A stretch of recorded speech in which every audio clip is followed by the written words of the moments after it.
রাধে রাধে, আমি প্রমিতা। এখন বাজছে ওই সকাল 5:30-6টা। এখন বেরোচ্ছি আমরা আমার ওয়েডিং শপিংয়ের জন্য।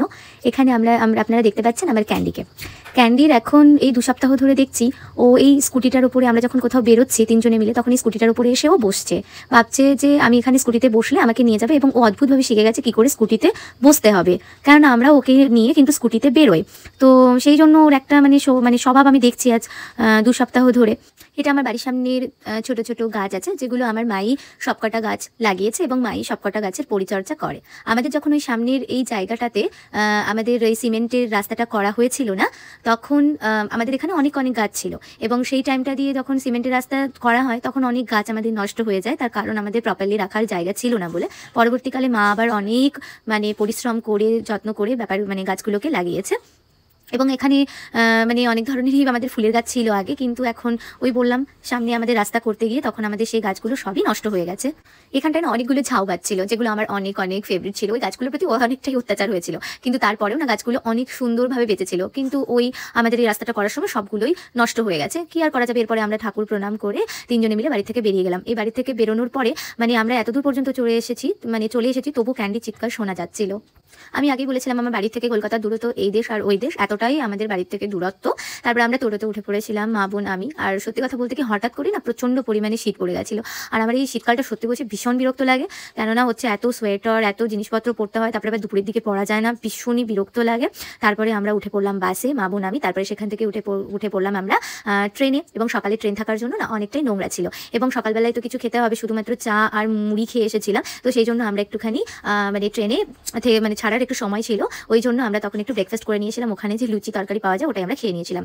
সকালবেলার ওয়েদারটা এমনি প্রচণ্ডই ভালো লাগে, আর আমার না সকালবেলায় উঠতে অনেকটাই দেরি হয়ে যায়, সেই জন্য আমি সকালবেলাটা প্রপারলি সেরকমভাবে দেখতে পাই না। কিন্তু এই দিন আমরা অনেক সকাল বেরিয়েছিলাম, তাই কতটা সুন্দর লাগছিল। আমরা তারপরে নেমে গেছিলাম হচ্ছে কালীনারায়ণপুর স্টেশন, যেটা আমি না ফার্স্ট টাইম নেমেছি এই স্টেশনে। এখানে একটা জিনিস দেখলাম যে প্রচণ্ড সুন্দর এখানকার পরিবেশটা, তার কারণ এদিকে চারিদিকে গাছপালা এবং নানা রকম খালবিল রয়েছে, যেগুলোতে ওই পানি ফল, তারপরে নানা রকম পদ্ম চাষ হচ্ছে, যেটা আমার প্রচণ্ডই ভালো লেগেছে। আর সত্যি কথা বলতে কি, এখানে শেডটা কম থাকার কারণে সুন্দরভাবে রৌদ্রটা আসছে, আর এটা যেহেতু এখন শীতকাল, তো ভীষণই ভালো লাগছিল যখন গায়ে রৌদ্রটা এসে পড়ছিল আর কি। তো আমাদের শান্তিপুরে ট্রেন আসার এখন অনেকটা সময় আছে, তাই জন্য বোন কিছু ক্লিপ নিয়ে নিচ্ছিল। আমার এই ব্লগটা আপনাদের সাথে শেয়ার করতে করতে একটা কথা মনে পড়লো। জানেন যে কিছু মানুষ আছে শত্রু বা হিংসা করে আপনাকে, তারা কিন্তু কোনো বাইরের লোক নয়, আমার আশেপাশের লোকজনই সেটা করে থাকে। তো আমার মনে হয় কিছু লোক থাকে, দেখবেন আপনার আশেপাশে আপনার সব জিনিস কপি করতে থাকে। আপনি কিন্তু জানেনও না তার জীবনে কি ঘটছে, কি করছে না করছে, আপনার কোনো ইন্টারেস্ট নেই এরকম, কিন্তু তার ভীষণ ইন্টারেস্ট আপনার জীবনকে নিয়ে। আপনি যা করছেন সেই সমস্ত জিনিসকে কপি করা, আপনি যে কখনো পাঞ্জাবিটা পরছেন সেই পাঞ্জাবিটা পরা, যে শাড়িটা পরছেন সেই সেম ডিজাইনের শাড়ি বের করে নিয়ে এসে পরা। আপনি যদি আপনার গাড়ি থাকে তাহলে সে বলে দেবে তার 10টা গাড়ি আছে, যদি আপনার কোথাও বাড়ি থাকে বা ফ্ল্যাট থাকে সে বলে দেবে 10টা ফ্ল্যাট কিনে নিয়েছে। যাই হোক, সেদিনকে চলে গেলাম আমরা মা দুর্গা টেক্সটাইলে আমার ওয়েডিং শপিংয়ের জন্য, মা বোন আমি। এই শপটা আমি অনলাইনে দেখেছিলাম, তো এখানকার যে মালিক রয়েছে, যে দাদা, সেই দাদাই অনলাইনে শেয়ার করে তাদের এখানকার যত কালেকশন আছে। এবং অনলাইনে তো সত্যি অতগুলো দেখানো সম্ভব হয় না, তারা যেগুলো সবচেয়ে বেস্ট সেগুলোই বের করে দেখান। তো এখানে ঢুকে, যেহেতু এনাদের হোলসেল ম্যানুফ্যাকচারার এরা নিজেরাই, তো সেই জন্য প্রচুর পরিমাণে শাড়ির কালেকশন আছে এবং নানান ধরনের শাড়ির কালেকশন আছে।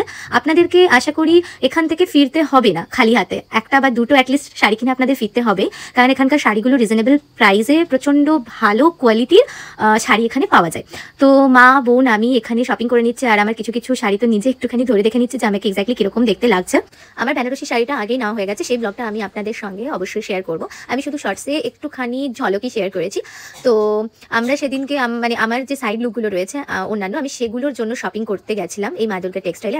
Thank you for watching my full blog. আর আমার আপকামিং যে ভিডিওসগুলো আসবে ব্লগগুলো, সেগুলো দেখার জন্য আমার চ্যানেলটি অবশ্যই সাবস্ক্রাইব করে রাখবেন। ধন্যবাদ।